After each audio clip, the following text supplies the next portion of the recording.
Welcome back to Cricket Safari here in Abu Dhabi. The Desert Vipers have done it. They were extraordinary with the bat, posting one of the highest opening partnerships in this season of the DP World ILT20. Fakhar Zaman, Andreas Host, we're going to hear so much about him tonight. The highest individual score in this tournament's history tonight here in Abu Dhabi to help book the Desert Vipers ticket straight to the final. They were brilliant with the ball in hand as well. They did a great job. My Emirates had very little answers for what they had to offer tonight here in Abu Dhabi. Captain Sam Curran, a very, very happy man, especially with his debutant tonight. So the Desert Vipers are flying high for the third time. They make the finals in this tournament. As you can see, there were some runs scored here tonight. And we're very excited. We're going to talk to one of the stars of the show very shortly. Dinesh Karthik wasn't Makram and the player of the match, and no doubt about it. Andreas Host, congratulations. What an innings. How quickly did you realise it was your night tonight? Yeah, thank you. I'm probably after the first two balls of Romario Shepherd's over in the fourth one, I felt, okay, this could be a big night for us if we bat well. So, yeah, and then you just got to keep going. You started really well in this tournament. You hurt your calf. Yeah. You've come back. How did you sort of keep momentum? Because sometimes when you have a couple of games off, is it hard to regain the momentum you had from earlier in the tournament? Yeah, it's hard, but I think with the team that we have, they're very relaxed and they helped me through a lot. We did a lot of rehab on it, and then a lot of practice on the back end. So it was always the belief was always there that I'll be back in the same form as I was when I started. Wasim, what did you make of this young man's innings? Because very it was impressive. Quite enjoyable to watch, I was very disappointed when he got injured early on in the tournament. Always has been a very good player, technique-wise, temperament-wise, and today he showed. And they only scored 47 in first 6 overs, and I think you guys have realised, okay, this is a pitch we don't want to lose wicket in first 6 overs. Am I right? That was the plan? Yeah, obviously me and Fakhar together haven't had the best start, so we just wanted to make sure that we set that platform, and then with the left-right combinations that we have, we can really take on both sides, especially with this massive wind that was blowing. So yeah, we just after the power play realised that we just got to kick on from here. And wicket got even better when they were batting second. Although credit to all the bowlers, they bowled really well. Especially I think Naseem was good. Only conceded 20 runs, got a wicket, good variations from him, and of course the debutant Usman Tariq must have impressed you guys too. Yeah, beautiful. And Naseem is a special man. He always delivers when the chips are hard against him. So I think he bowled brilliantly. And always when you're chasing a big score, when the opposition gets two really good overs, it just lifts that run rate so much. And then Usman Tariq, we've seen what he's done so far. It's really hard to pick, even for me behind the stump. So I don't even know how the batters are struggling. So yeah, he's also world class. DK, when you looked at Andres' innings tonight, the way he utilised conditions, particularly the wind, because there is quite a gust of wind that comes across the stadium, what impressed you most? I think it's very sensible, and I want to ask you this actually. Was there a conscious effort to try and hit with the wind quite a bit? Because they were trying everything to stop you from doing that. Yeah, I think after the power play, you basically realise, 14 overs, so you've got 7 overs with the wind, and then at the 10th over, I said to myself that we've got now 5 overs. If we can get in that 5 overs, if we can get 70 in that 5, then the rest of the time will be sorted. So it's important that, and then Fakhar on the other end with the left and right hand was just making it very easy for him as well. So and that's why Sam Curran came at number 3, left and right hand combination. Yeah, correct. And he played unbelievable knock. He just from ball one, it was just so easy for him. So you played some exceptional shot, but Sam Curran played that shot to a Yorker, kind of a Yorker. Second ball or third ball he played, he went straight for 6. That was something out of this world. Yeah, I said to him, he's got a very good bat. It was unbelievable. It was an emphatic way to end the innings, but to set it up, you talked about the platform that you laid. DK, Fakhar and him were superb, and obviously were working very well together. What did you notice about that partnership, and why do you think it worked so well? What I liked is at the start they took their time, but when the time came where they had to pull the trigger, they did it quite nicely. It's one thing playing shots that you're good at, but another thing understanding what the conditions are, what the pitch is expecting you to do, do, and they reacted to it quite nicely. And in all fairness, I thought Mumbai Indians came in, rather MI Emirates came in with very good plans, but they were pretty much thwarted by what both Fakhar and Andreas House did, because they were not only playing the field, they were playing the wind, and the fact that probably didn't have too much for the spinners aided them. But it takes a lot of courage to be able to play the first few overs quietly and then realize, all right, Romario Shepherd has come in, I've got wind blowing this way, let me start. And the moment they start, they never look back. They just kept going one after another. And my Emirates just kept watching it sail all over the park. It was good stuff. Now, so for those who don't know much about Andreas House, would you tell us a little bit about your journey to get here? Because you grew up in South Africa, you've made the move, you play for the USA now, and now you're here at the DP World ILT20. Tell us a bit more about it. Yeah, it's been an interesting journey. Probably almost 5 years ago now that I've made the move to the States, and my life has basically changed a lot since that move. But yeah, we've been very blessed with what we've had back in the USA, and then all the leagues that I'm playing currently. It's been really special. It has, and it's been special to watch because you've come to the DP World ILT20 before, and the growth has been sensational, hasn't it, Was? Absolutely. I've seen him I think when he started playing for America World Cup a couple of years ago, and I think I saw him before that in some league somewhere, and we got all impressed by his technique, and of course playing cricket in South Africa also helped his technique and everything. And today, if you see the shots he played, proper cricketing shot, there wasn't any slog, everything was from the meat of the bat, middle of the bat, with the wind, running between the wickets. So a very talented individual. He's got a very bright future ahead of him. He certainly does, but your job's not done here yet. You booked your ticket to the final, and this is not something that the Vipers aren't used to getting the finals, but do you think this is the team to go one further? We hope so, right? I don't think it's going to be easy. Mumbai or whoever is going to, MIE, who's ever going to be in that final, they're all world class. So we can't just expect to rock up there and get the trophy. So we'll have to play really good cricket again. But I do believe we've got the cricketers in our team to step up when it matters, and to hopefully go with one step further this year and get the trophy. Absolutely, DK, you'd have to probably agree with those sentiments. They do look the team to go ahead and do it. They have been the form team of this tournament. Oh yeah, I think he's been very modest, to be honest. I think they've played wonderful cricket. They've been the most dominating team. This is a 9th match that they've won out of the 11 games that they've played. Shows you how well they've played, not just in 1 or 2 games, but across the tournament, and that confidence is going to keep them in good stead, because it's not one person who's done well. They've got a few performers across skill sets, and that's definitely helpful in a tournament like this. In a final, you expect a good game. Now, come on, another good team is going to land up there in the finals, but you have to back Desert Vipers by the quality of cricket they're playing right now. And probably it'll be a little different pitch than here in Dubai. Yeah, I mean, you never know. There's been some really good wickets in Dubai, so hopefully we can get one of them on the 4th. Yeah, I think if it's a good flat deck, you have a chance, good chance, because your team is better team as far as playing 11 concerned, in my opinion. Well, it's very exciting. We're not far away, but you now get a break because you've won. You go straight to the final. You get about 5 days off. You get to bring in 2026, which is frightening because I've only just remembered that it's 2025 when I write the date down. So we're into 2026. What do the New Year's plans look like for the Desert Vipers? Yeah, I think there will be a few rounds of golf being played, especially if there's a few boys that love their golf. So, yeah, hopefully, and then just probably have 1 or 2 practice sessions, then get ready for the big day. Get ready for the big dance. Well, thank you so much for coming over and talking to us. You're probably knackered.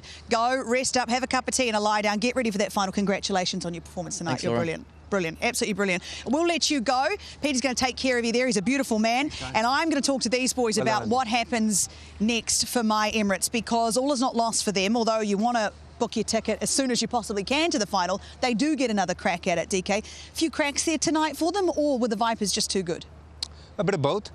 I think they have definitely earned the right to be second in this group, and that gives you the advantage of having an extra game. And the whole point of doing well in the league stages is to make sure you either 1 or 2, so you try and have another crack, which they will in a few days' time. But today, yes, they were outplayed by Desert Vipers, be it with the bat, be it with the ball, and on the field as well. And that tends to happen. You know, when it's a day for another team and they come out all guns blazing, you got to doff your hat and say, well done, and that's exactly what Desert Vipers did. And now the big question is how MIE Emirates can come back into this tournament, because it is difficult to rise yourself up. They have to win 2 games on a trot now to win this cup. So yeah, they're professionals. They probably will be ready. But again, it'll be a hard ask. It certainly will. And momentum, that's what it's all about in tournament play, especially when you come to this part of the tournament. Fakhar Zaman has not had the best tournaments that you're used to, and I'll ask you about him because I know you've watched a lot of him play. His performance tonight, is that worrying signs for whoever takes on the Vipers in the final? I think so. He's a match winner. We all know in this any format, white ball, red ball, especially white ball cricket and T20 format. He's got his 50. He struggled a bit early on. They took their time. The plan was there. But once he was in, he got runs. He got his first 50 as well of this season. And look at the shots he played. So he is one of those players. If he clicks for you, he'll win you the game on his own. So very dangerous player. What does it say about him as a batsman as you watch him work it out while keeping your wicket? You're out here in the middle. You know, when a batsman comes out, they just take their time to figure themselves out and they come away with 69, a great partnership, and they help propel their team to victory. I think he's known as someone who takes on the bowlers from ball one, but in this tournament he's played on some tough pitches and he's tried to do that, be very aggressive early on, and he's lost his wicket a few times. So today he made the conscious effort to probably take a few balls at the start. We all know how well he hits on the leg side. Today he was challenged on hitting on the offside, which he managed to do because he was set. Now that's a sign of a player who is willing to adapt depending on the conditions. I thought he used his top part of his head very nicely, because in a game like this, it's all about understanding and absorbing pressure. Yes, he's been wanting runs, but there is a certain way to get it in a big game. And he applied himself and said, okay, if I take a few balls, then I can get going. And he did that. Once he get going, just like what Wasim Bhai said, he's one of those batters who has shots that not a lot of other batters have, to be fair, and the power and the swing. So it was quite nice to see him do so well, which was well complimented by Andreas Kaus as well. Absolutely it was. Well, let's find out more about the man. अच्छा शुरू हो गया है नाश्ते में यार जब घर पे करते हैं वो तो सीधा साधा करते हैं ना बस वही पराठा और अंडा यहाँ पे पोस्ट एग्स खाए हैं आपके भाई ने पोरेज खाया है माय गॉड फ्रेश फ्रूट्स खाए हैं माशाल्लाह ABC जूस पिया है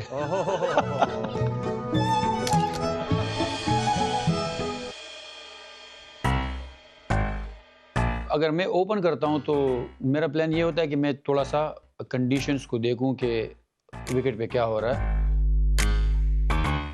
मेरा फेवरेट पार्ट तो फिर 4-5 ओवर बाद शुरू होता है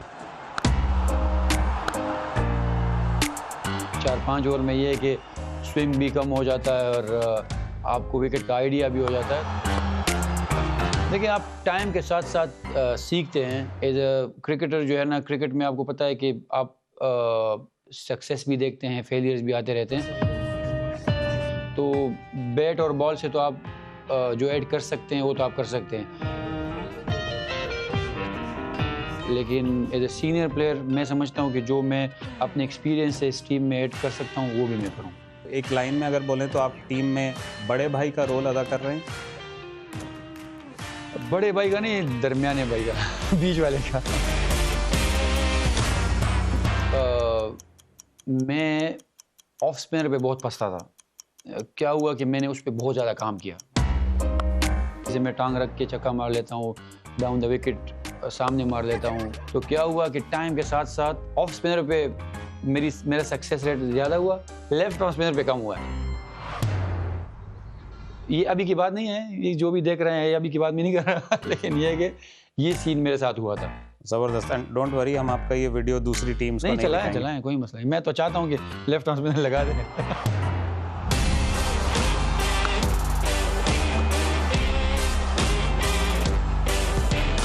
अभी जैसे ये टूर्नामेंट है तो मेरा पूरा फोकस इस पे है और जैसे करीब इसके T20 वर्ल्ड कप है यहाँ तक मेरी सोच है मैं ज़्यादा सोच नहीं रहा क्योंकि आप जब ज़्यादा सोचते हैं तो वो चीज़ें होती भी नहीं हैं आगे देखेंगे तो अगर किस्मत ने साथ दिया तो हो सकता है 8-10 साल और भी खेल लें और अगर कुछ नहीं बना तो हो सकता है 2 साल बाद जो है ना आपके साथ इधर ही मैनेजमेंट में आ जाए होने दे हल्ला Oh yeah, holla. And he was great tonight with bat in hand. Interested to know he's a big porridge guy. What's your go-to breakfast, DK? Well, that came out of nowhere. Avocado on toast. I just had to make that up, didn't Very I? posh of you, is DK. lovely. It's very posh of you. Very posh. No, actually, I should say dosa sambar or something. That suits my personality better. Waz, I should ask you too. What's your Yeah, breakfast choice? I had egg Benedict today with smoked salmon. That's very Today. Look I'm at gonna who's come out talking to about breakfast posh. with you. Usually I go for paratha and fried eggs, like Fakhar said. When I'm in Karachi, a little paratha. Paratha is a fried bread, little fried bread, yummy, and 2 fried eggs. Okay, boys, if you could take me out for breakfast every once in a while, I'd like to try these things with you. Let's find out about our winners tonight. So our bumper winner, of course, is Nidhi Jain. Congratulations to you on winning. What a great prize. And then, of course, it's time to announce the winner of the Vizzy Smart TV Presents Jalwal Dikar in Ampal contest from the previous match. So a huge congratulations to all of the names that you can see here on your screen for showing amazing Jalwal and winning exciting rewards from Vizzy Smart TV, a smart TV that has it all, the youth entertainment brand. Don't miss your chance in the next match because Vizzy Smart TV, Jalwal Dikar in Ampal. Okay, we're going to take a short break here in Abu Dhabi, and when we come back, we'll break down what else is coming up in the DP World ILT20 as we edge that much closer to the final.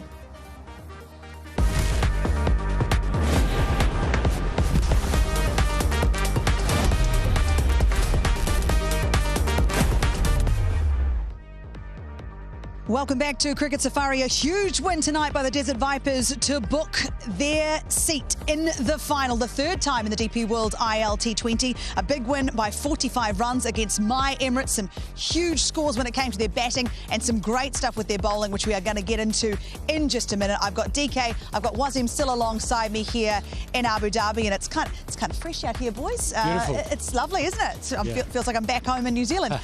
So let's talk about the bowling. We've discussed at length the batting. Usman Tariq, he was brilliant tonight. On debut, he made an impact straight away. Great signing. Was, talk us through just him as a bowler. Look, I saw him in PSL, I think, a couple last year or year before. And then, of course, before that, we have a local league. That's where he got some wickets and everybody knew who this guy was. He's got different variation in his bowling and he's experienced as well. You know, he has been playing cricket for a long time.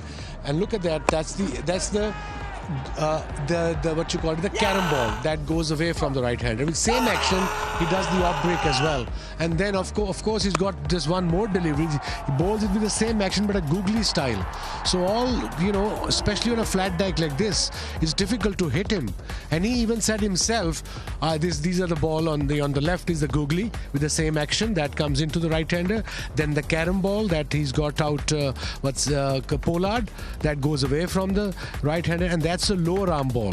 That's an off break as well. Look at the fingers, the release of the ball and where the hands are. And let's go to the lower arm action. Why it's lower arm, we'll just clear it to you. His arm goes sideways, slingy style, and that is a googly too, the way it's coming out. So yeah, it's difficult to read. I mean, in slow motion you can read it, DK. You can tell me as a batter how difficult it is for a batter to read, especially if the thing isn't happening so fast. First up, credit to him, because to be able to bowl with absolutely no momentum tells you what sort of strength his and no body follow has. through. Even better. I mean, he basically defies everything that a coach would teach you as a bowler. Let's start there and then move on from there talking about his skills. For a start, very refreshing, because you're so used to seeing run-of-the-mill kind of spinners who run through the crease and etc, etc. He's rather broken every norm out there, and he's landing it quite consistently. And then the variations that Wasim Bhai just spoke about, the fact that he has a googly, a carom ball, and then he has one that he releases pretty low arm, as they call it. But what's very impressive is no matter what he does, he's got a very consistent length that he works with. And the fact that he gives nothing in terms of body or pace, the batter has to create everything possible for him to hit a big shot. And that's why you see some of the most powerful hitters. Tom Banton has a beautiful bat swing, was batting really nicely, mistimed one. Kyron Pollard, I don't need to talk about him, how much power he's got. He couldn't clear. So he's got skills, he's highly impressive in terms of length, and man, what an action he's got. Very, he's a very character. interesting. After the game, he came to me and said hi to me. I said salam to him, obviously. He said, Wasim Bhai is such a flat wicket, even I could have gone at a 50. I said, no, that's a bit too much. Come on, Usman. But yes, if I was, deciding the man of the match, I would have given it to you as well, because it is a difficult wicket to bowl. A flat deck and then getting the big names out on a ground like this is a big deal. So good, perfect start. And like we said, Great signing. Yeah, 3 wickets on your debut for your team in the DP World ILT20. It's a pretty good day at the office. So the Vipers have booked their ticket to the final of the DP World ILT20 for the 3rd time in this competition. We've got our Eliminator final coming up for you on the 1st of January 2026. How long will that take us to remember that when we write the date down? But this is an interesting matchup, and I'm not sure I know who's going to win it, DK. Do you? Well, I don't know, but if you ask me to pick, I'd probably pick ADKR. Is that because of the momentum that we've seen them gather in the last part of this tournament?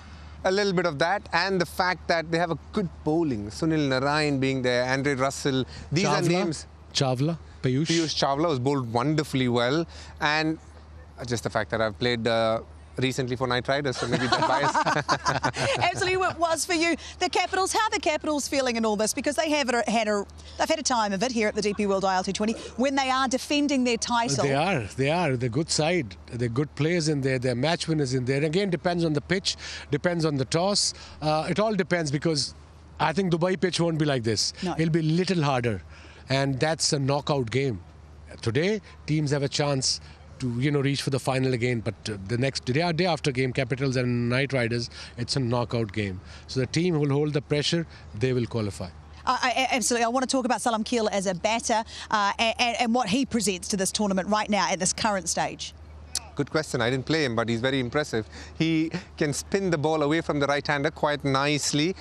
Very unique run-up, if I might say so. For a spinner, he runs from a very far distance. So you're just standing there in your stance, and he keeps coming at you, and it takes about a couple of minutes before he reaches you. But I can tell you, he's got this uncanny knack of picking up wickets. It might not look the most best deliveries, but he finds a way to get wickets, and he's been extremely impressive for Dubai Capitals, because one of the reasons why they've been so good in this tournament is because of the wickets he's taken in the middle, which has been very helpful on pitches, which has actually helped the fast bowlers quite a bit. He's been able to come in and pick up a few wickets. That's the thing, it's finding a way, isn't it, Wasim? Especially at this time. And does it help spur your team on when you've got players out there like Salam Keel finding a way? Yeah, and he finds the way on regular basis. He gets wickets in the most important overs, the mid overs. That's where teams are either going for big runs, and he comes in, he bowls his variations, the googly, the flipper, the leg break, and like DK said, he's got the knack of getting wickets at the right time. So he's the main player on that day after. All right, just quickly, who do I want to take on? Of the two teams, Capitals or ADKR?